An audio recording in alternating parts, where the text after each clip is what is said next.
Hello students, आपके अपने इस चैनल वावर टॉक्स में आपका स्वागत है। आज के लेक्चर में हम ईटीटी सेकंड पेपर के हिंदी के सिलेबस का सेकंड चैप्टर वर्ण विचार को डिस्कस करेंगे। लेक्चर शुरू करने से पहले एक छोटी सी रिक्वेस्ट है कि वीडियो को एंड तक ज़रूर देखें। अगर आप इस चैनल पर नए हैं तो कृपया इस चैनल को सब्सक्राइब करना मत भूलिए, क्योंकि इस चैनल पर आपको सभी कॉम्पिटिटिव एग्ज़ाम्स की तैयारी सबसे पहले और आसान तरीके से करवाई जाती है। ज़्यादा टाइम वेस्ट ना करते हुए हम आज का लेक्चर शुरू करते हैं। जो हमारा आज का टॉपिक है वो है वर्ण विचार। स्टूडेंट्स, इस चैप्टर को हम 2 पार्ट में करेंगे। सेकंड जो पार्ट है वो आपको जल्दी मिल जाएगा। अब हम थोड़ी सी इसकी पहले इंट्रोडक्शन करेंगे, क्योंकि अगर आपने इंट्रोडक्शन अच्छी तरह से कर ली और आपको एग्ज़ाम्स में कोई भी एमसीक्यू करने में कोई दिक्कत नहीं होगी, तो इसीलिए आपसे एक रिक्वेस्ट है कि इंट्रोडक्शन को ध्यान से करें। तो सबसे पहले है वर्ण विचार। भाषा की सबसे छोटी इकाई वर्ण है, जिसके टुकड़े नहीं किए जा सकते, जैसे अ, क, ख। तो नेक्स्ट है हमारे पास वर्णमाला। वर्णों के क्रमबद्ध समूह को वर्णमाला कहते हैं। तो वर्णमाला के रूप, वर्णमाला के 2 रूप हैं, पहला स्वर, दूसरा है व्यंजन। तो सबसे पहले हम देखेंगे कि स्वर किसे कहते हैं। जिन वर्णों को बोलने के लिए अन्य ध्वनियों का सहारा नहीं लेना पड़ता, स्वरों के उच्चारण में हवा मुंह से बिना किसी रुकावट से निकले, उसे हम स्वर कहते हैं। इनकी संख्या 11 है। वो कौन से हैं?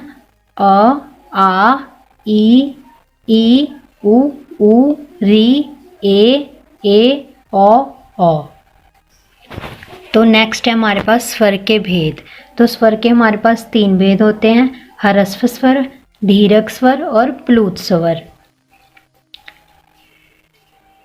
तो आगे हम देखेंगे कि ह्रस्व स्वर किसे कहते हैं।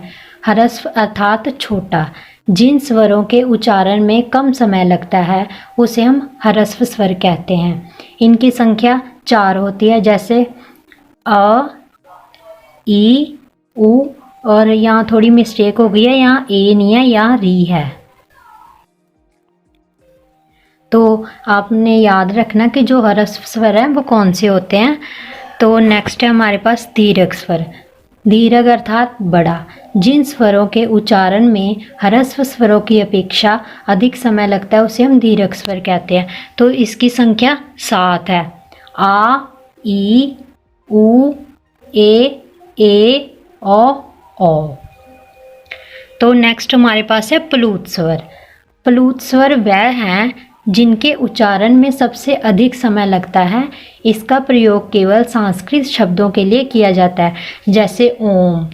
तो स्टूडेंट्स, हमारे पास ये क्वेश्चन इस तरह से बन के आ सकता है कि कौन से वर्णों को बोलने में अधिक समय लगता है या कम समय लगता है। तो नेक्स्ट है हमारे पास व्यंजन। जिन वर्णों के उच्चारण में दूसरे स्वरों की सहायता लेनी पड़ती है उसे हम व्यंजन कहते हैं। तो नेक्स्ट हमारे पास है व्यंजन के भेद। व्यंजन के 3 भेद हैं, स्पर्श व्यंजन, अस्थ्य व्यंजन और ऊष्म व्यंजन। तो फर्स्ट है हमारे पास स्पर्श व्यंजन। जिन वर्णों का उच्चारण करते समय श्वास मुख के विभिन्न स्थानों को स्पर्श करती हुई बाहर निकलती है उसे हम स्पर्श व्यंजन कहते हैं।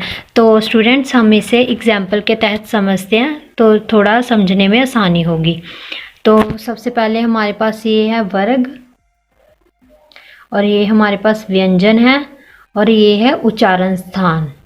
तो जो क वर्ग है, क वर्ग में क, ख, ग, घ, ड, तो इसका उच्चारण स्थान क्या है? इसका उच्चारण स्थान है कंठ। च वर्ग का उच्चारण स्थान तालु। ट वर्ग का उच्चारण स्थान मूर्धा। त वर्ग का उच्चारण स्थान दंत। और प वर्ग का उच्चारण स्थान क्या है? ओष्ठ है। ये आप सभी को जब आप उच्चारण करके देखेंगे तो आप सभी को आसानी से याद हो जाएगा। तो नेक्स्ट हमारे पास अस्थ्य व्यंजन। जिन वर्णों का उच्चारण स्वरों और व्यंजनों के मध्यम का होता है, इनका उच्चारण करते समय जीभ मुंह के किसी भाग को पूरी तरह स्पर्श नहीं करती, उसे हम अस्थ्य व्यंजन कहते हैं, जैसे य, र, ल, व। तो नेक्स्ट हमारे पास है ऊष्म व्यंजन। जिन वर्णों के उच्चारण के समय हवा रगड़ खाने से मुंह में गर्मी यानी ऊष्मा उत्पन्न करती है उसे हम ऊष्म व्यंजन कहते हैं। ये कौन से होते हैं? श, श, स, ह। तो स्टूडेंट्स अब हम एमसीक्यू टाइप क्वेश्चन करेंगे जो कि एग्जाम्स के पॉइंट ऑफ व्यू से बहुत ही इम्पॉर्टेंट है।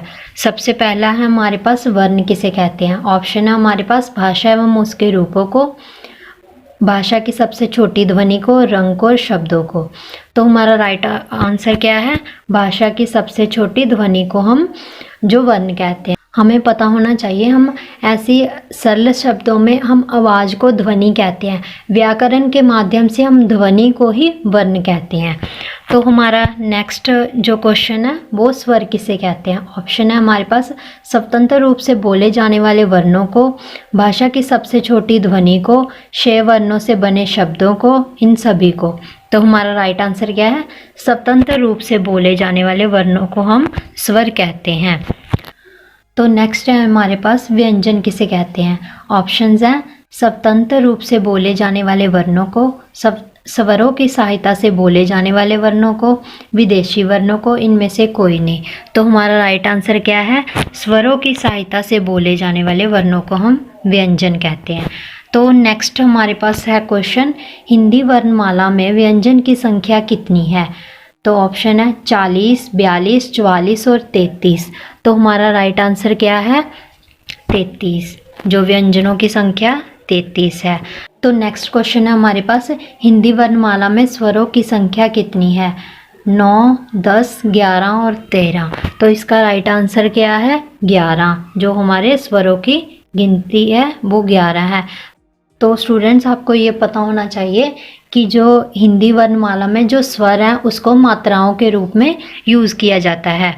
तो नेक्स्ट है हमारा क्वेश्चन है, स्वर वर्णों के कितने भेद हैं। हमारे पास ऑप्शन है 3, 4, 6, 7। तो हमें पता होना चाहिए, हम पीछे करके आए हैं। तो स्वर वर्णों के 3 भेद हैं, वो कौन से हैं, ह्रस्व स्वर, दीर्घ स्वर और प्लुत स्वर।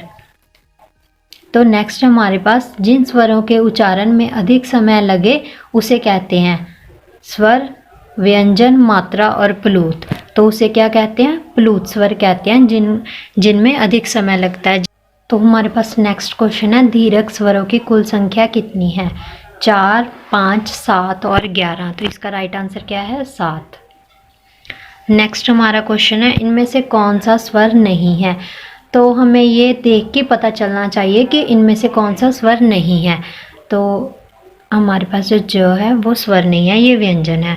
तो नेक्स्ट क्वेश्चन है हमारे पास, इनमें से कौन सा व्यंजन नहीं है। तो इनमें से कौन सा व्यंजन नहीं है, ए। तो ये क्या है, ये स्वर है। तो हमें ऐसे ये क्वेश्चन बहुत इजी हैं और पेपर में ऐसे क्वेश्चन पूछे जाते हैं। तो स्टूडेंट्स आप सभी से ये रिक्वेस्ट है कि सबसे पहले आप थ्योरी करें, क्योंकि अगर आपने थ्योरी अच्छे से कर ली, इंट्रोडक्शन, और आपको एग्ज़ाम में किसी भी क्वेश्चन में कोई भी दिक्कत नहीं आएगी। आई होप कि आप सभी को आज का लेक्चर अच्छा लगा होगा और समझ आया होगा। और अगर फिर भी किसी भी स्टूडेंट को कोई भी क्वेश्चन में कुछ भी दिक्कत हो तो आप हमें पूछ सकते हैं। जो भी स्टूडेंट टेलीग्राम और व्हाट्सएप ग्रुप में ज्वाइन नहीं है, ज्वाइन होना चाहते हैं, तो उसका लिंक आपको डिस्क्रिप्शन बॉक्स में मिल जाएगा। All the very best, thank you.